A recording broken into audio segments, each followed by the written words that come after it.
inaugural international virtual Why I Love Yiddish Fest.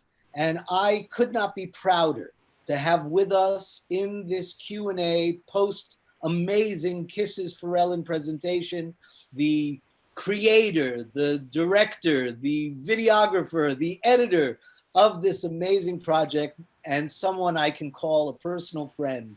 And I love him much, Dave Corey. Dave, thank you so much. And just so everybody knows, we have a surprise guest for you that we're not going to bring out until later. So you're going to have to stick around. So for those of you who may not know who I am, I'm Avi Hoffman. I am the founder and CEO of the Yiddishkeit Initiative, which is the sponsor of the whyilovejewish.org and the Yiddish Fest. And so we have been looking for the best possible programming that we could bring to you for free. 7 days, from 11 o'clock in the morning to 11 o'clock at night, we are presenting free, high-quality programs. We've already had maybe 5,000 to 6,000 people join us, and I couldn't be happier to have this is the world premiere showing of Kisses for Ellen. Dave, why don't you tell us a little bit about yourself? I know you, but they don't. And tell us how you came to this project. It's really, it's a magical story. It really is. I am an actor. I've been a SAG and AFTRA member since 1980, actually. And in the process, have met a bunch of wonderful people. I got politically involved in the union and met some individuals that, aside from just their acumen as political people, also had some interesting stories. You know, it's what friends are.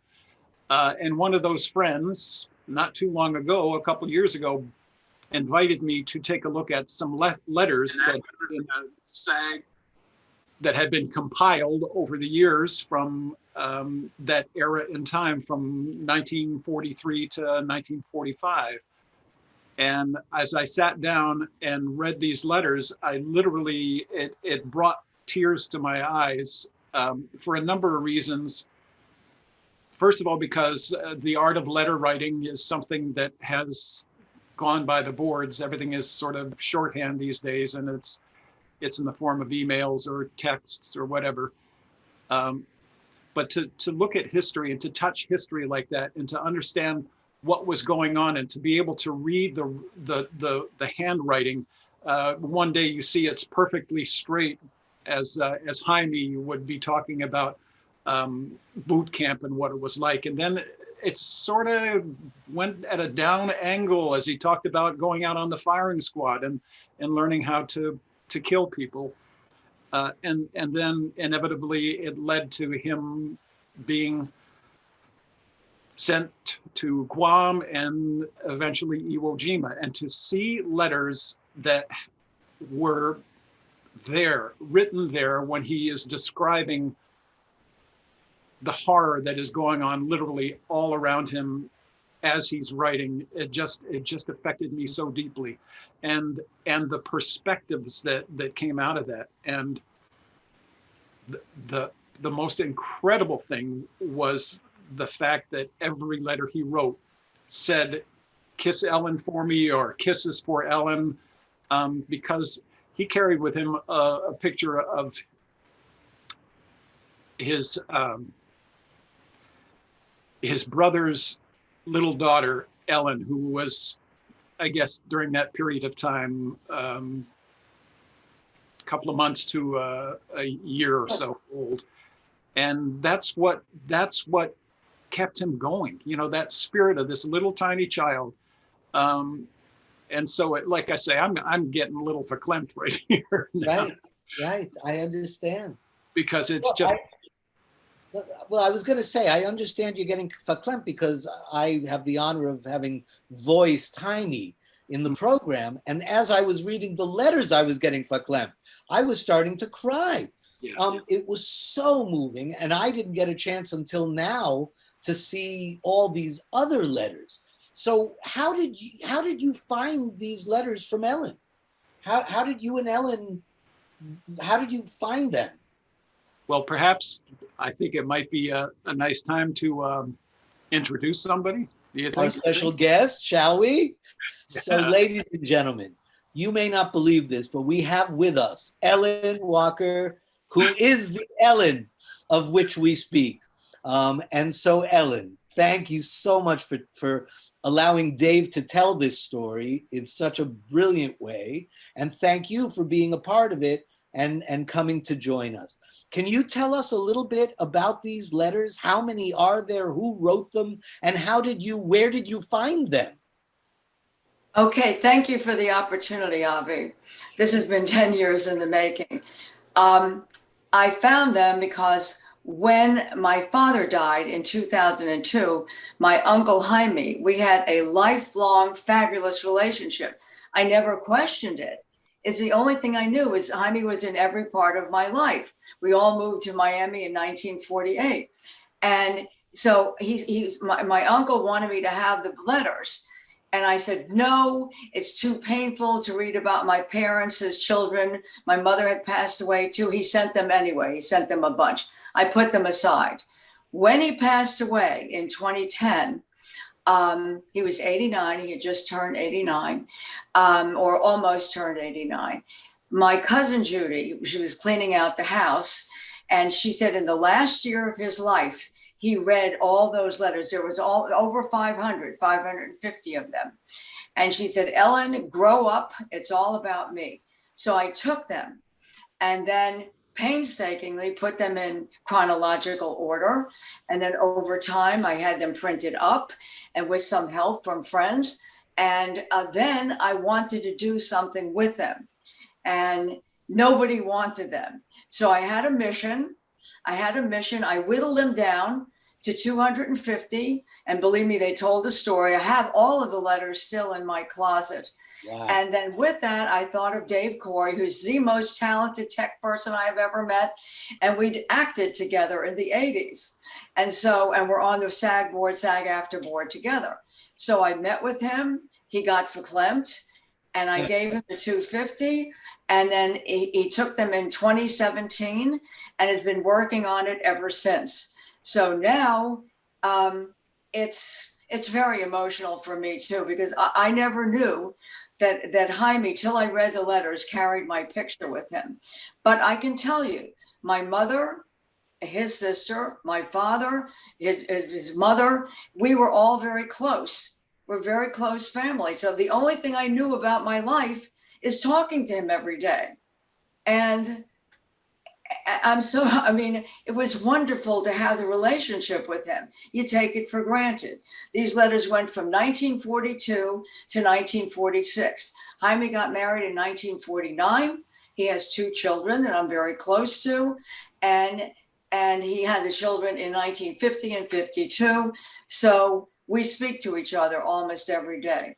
This has been a labor of love because I wanted to honor my uncle and my parents, unsung heroes during World War II, Jewish heroes. There were very few Jewish Marines, and Jaime was one of the very few. So I wanted to do something to honor them, the regular people. When you read these things, it's not a script. It's not a script, it's letters from the heart. And it's like Dave said, it's, you had to know how to write. You don't today. You don't have to know how to write. And that's how it came about. So I'm going to jump in for just a second and then go back to Dave. So when Dave came to me first with these letters to read for the podcast, I was blown away. And I said to him, this is the kind of project that our organization could really get behind. And then we decided to do this festival. And we opened the festival with something we called the Liberation Commemoration, which is sponsored by Miami-Dade County, and it honors the survivors of the Holocaust, the liberators of the camps, the soldiers who fought in World War II. And we had an opening in the festival. So I called up Dave and I said, Dave, guess what? We could get this into the festival, but it's got to be video. It can't be audio. And this was like 7 weeks ago? Something like that. So Dave, tell me how you went from podcast to video in only 7 weeks. What kind of process was that? Well, this is kind of neat because I had retired from 50 years of broadcasting in 2017. And so I had all these kind of hobbies that I really wanted to pursue in greater depth. Of course, audio has always been my favorite thing. I love photography. So the first place we went to celebrate freedom from broadcasting was the Grand Canyon, and then Hawaii. And I had my cameras with me. I was taking all kinds of pictures, and I really got immersed in Adobe. They got the Photoshop and they got the Lightroom and everything else. And then I started playing with the video of things. And just prior to you calling me up, and I can't believe it was only 7 weeks ago, I said, well, if I'm going to present this project, it's got to have something for people to look at, except, other than a blank screen and I'm the Catholic, but my punim showing. Can I use that word? Is it okay? Absolutely. Do I have your permission? Punim is perfect. Yeah. So I started involving myself in Premiere Pro. I'm sort of an amateur at it still, but it's neat to have been able to go and seek out footage and take the pictures that Ellen had given me to use. And then I subscribed to an audio music service, and they gave me the sound effects and everything else.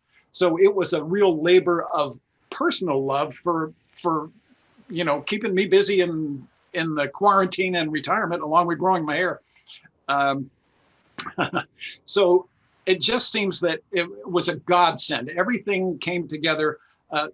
First of all, working with Ellen, knowing Ellen, then finding out that she has this treasure trove of this incredible story, and then having the ability to come up with this project and to see something come to fruition, to see the memory of Jaime come to life, and of this little Ellen. It's just such an incredible story. And if you might allow me, I wanted to ask Ellen a question, because something that I discovered is that in the very beginning, Jaime was he went to Paris Island as an officer candidate, and now when he's on the shores and the beaches of Iwo Jima, he is a private Silverman. There was a period in the letters there where there was like a gap of 5 months. And this is a neat little sideline. And I'm wondering if Ellen could tell us exactly what happened there. Well, he never discussed the war, by the way. The only thing he ever talked about the war is that the food was not that good, or that he never saw a landing because he always had his head over the side. He got seasick. But my cousin Judy, his daughter, found out that there was a period of time he went in as officer training, and then apparently one of the people above him made an anti-Semitic remark, and he decked him. And so with that, there was a lot of bad feelings, and he was going to withdraw, not from fighting. He no longer wanted to be in officer training school. He dropped out for a while and then came back as a private to fight the war. That's just stunning. That's amazing. He put up with the indignation then of an insult, went and recollected himself, and then, like you say, a few months later, he enlisted as a private, right? Wow. Yes. Again, there's just so much about this story, Avi, that's why I love going into the history, what was going on at the time. Right. When Jack, your father, Ellen, is referring to the Detroit riots in June of 1943, I'm saying, I never heard of that. So I went and investigated what was going on there. And then I learned of people like the Reverend Coughlin, who preached hate. Sure. Yeah. And then I found out in my own life, it was a very close relatives of his that I worked with at a radio station. Well, Wow. crossed paths with at a radio station. And I won't say his real name, but he had an on-air name. But to this day, he's following, shall I say, in those footsteps. And And so that's another thing that's just, it just struck me as so annoying, is that we seem to be locked in this vapor lock of hate, and you know, we revisit it violently from time to time, but that's when the hounds of hell decide to open up the door and let them come out again and play with impunity with people's lives. And so that's another aspect of this that I can really appreciate, is that it will open people's eyes to what has been going on in this lovely, wonderful country for so many years. And unfortunately, we have to keep on revisiting it, and hopefully. Well, as we know, if you don't learn from history, you're destined to repeat it. Santayana said this. Unfortunately, we never seem to really learn. We have a few minutes left, but I have a couple of questions for both of you. And in a way, it's the same question. So, Ellen, from the perspective of the letters, so I know about archival materials. These 500 letters that you have are truly a treasure, an archival, historic treasure. What are your intentions? What do you want to do with the letters to possibly make them available for academicians, for studies, for history? You know, these are important documents that can be used academically. Do you have any plans to utilize them in that kind of a way? Well, when I first got them in 2010, I took some of them up with me to New York to meet with people that do exactly that. And the first thing the gentleman said is that don't let go of your intellectual rights. Right. Hold on to them. You don't want anybody else doing something with them unless you have the control. I never forgot that. I did approach the University of Miami, and they were not interested. I did, through my friend, look at, I won't even say one of the Jewish organizations, and they wanted a big contribution from me before they would accept it. Right. So I said, you know what? I'm going on my own way. And right now, I'm not letting go of it. My goal would be for someone to think they can do anything they want with them. I'm going to hold on to it for a while. I won't give it archival until I figure out what I'm going to do with it. If somebody wants to do something with it, fine. But right now, no, they weren't interested. That's interesting, isn't it? Let me just say that I am actually talking to the University of Miami about a giant archive that I happen to be a part of. And so perhaps we could talk later about revisiting the University of Miami. They might change their mind. One of the people at the University of Miami is listening to this right now. Okay. Good. Okay. So we'll discuss it. But in a way, Dave, the same question to you. So now you've taken this incredible archival material and you've turned it into an amazing program. What are your intentions with the program? What are your plans? What do you want to see with this Kisses for Ellen program in the next year? Initially, I've written 3 episodes that run 20 to 30 minutes, and I envision as a podcast. And I figure with the letters that I have, I can probably make a good 10 episodes out of it. The final episode I'd love to have is I'm going to go and take my video camera and get audio and video of an interview with Ellen. I think that would be spectacular. So that's the ground floor. I can see, you know, as I was doing it, putting together the video aspect of it, I was saying, I got a little bit of Ken Burns in me. You know, I found out how the Ken Burns effect with the still pictures. I said, all right, let me. Right. So that is another route that I was thinking of taking was making it more of a documentary that could be. I don't know where it could be shown, but I would certainly love to be able to market it. I've had all the actors involved sign new media SAG-AFTRA contracts, which is a cool thing. So I want everybody that participated, all the wonderful talent, including my daughter-in-law, my daughter-in-law, Avi, Paul Tay. Steve Anthony, I heard his voice. Yeah, Steve, so many really, really talented, wonderful individuals. I would love to see them get something out of this project as well. So, well, we have a SAG-AFTRA pay it forward contract. So if we ever make any money, the actors that participated will be paid. I can't wait. Yeah. And Dave too. Right. That's what I got to say. That's what I envision. And I just want to say here, I look at Ellen and, I've always thought, quite honestly, she was a character. Let's put it that way. I just loved her for being her crazy, spunky little self. And so when I see, like the picture of her behind me there, as a little child, and I look at her today, and it's just like she's adorable. She is an adorable woman and an adorable child, and this is what I've fallen in love with, quite honestly. So, well, let me bring this to a close. I want to thank you both again for your amazing talents and allowing us to present the world premiere of this particular broadcast. So we're very honored. And I want to reassure both of you, and you can, take this, bring this to me next week after the festival. I would like to help you in any way that this organization can help you to bring this project to fruition. And because I think it's that important.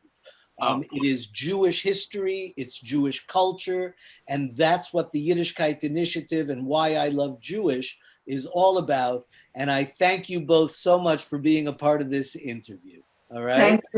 Thank you. Both. Thanks. Love you both. Love you too. Thanks, Ellen. Thank you, Dave. Thanks. For those of you who stay with us for just a few more moments, I just want to remind you that all of these programs are free to the public. We have 44 events over 7 days in this virtual Why I Love Yiddish Fest, and it's all free to the public. We have sponsors who have helped to offset some of the cost. Our sponsors are the Betsy Hotel and Miami-Dade County and Gallery 22 and the University of Miami Miller Center for Contemporary Judaic Studies and the George Feldenkrais Program for Judaic Studies, Restream, which is helping us stream these on all of our platforms. So thank you to our sponsors. And because Miami-Dade County has given us a grant for these liberation commemoration elements, we need your responses. There is a survey. So please go to the website, go to our Facebook, fill out the surveys. We really need your feedback. We'll try to make it better. Tell us what you like. Tell us what you didn't like. Tell us what you think you would like to see more or less of. And we will do our best to accommodate you.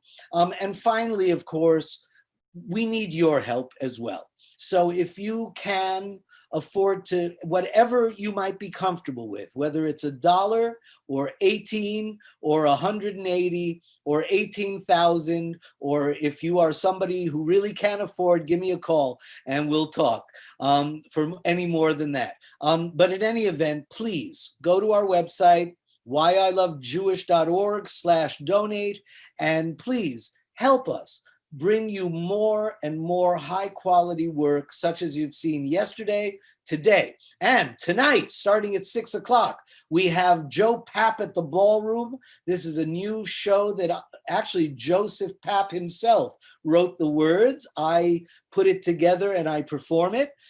At 8 o'clock, I will be presenting my mother's memoir, A Breed Apart, live from the Betsy Hotel on Miami Beach, from our sponsor, socially distanced and safe, from the writer's room at the Betsy Hotel. And finally, tonight at 10 p.m., we are doing the internet premiere film screening of a short Yiddish horror movie called Shehita, which means slaughter. and it's a half-hour film that has won awards and all over the world. It's participated in major festivals all over the world, and it was even eligible for an Academy Award. And I will be doing a live Q&A with the director and writer, Mr. Dean Gold. So thank you so much for being with us. And, you know, please make sure that you do what you can to help us out. All right. And on that note, I am going to leave you with a little video, and I'll see you at 6 o'clock. Thank you.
My name is Chaim Shaked.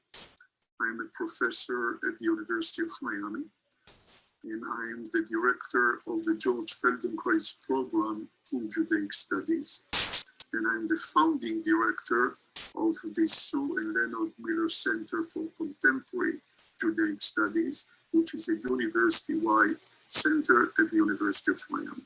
If we look today at the Jewish world, the Jewish communities in most countries still have segments which adhere to the old definition of who is a Jew, but much larger segments today consider themselves Jewish because they're part of a tradition, part of a culture. One such important element has become known more recently as Jewish peoplehood, a subject which is of great interest to me personally and to the programs which I am developing. Jewish peoplehood includes, for instance, a very important component of the Yiddishkeit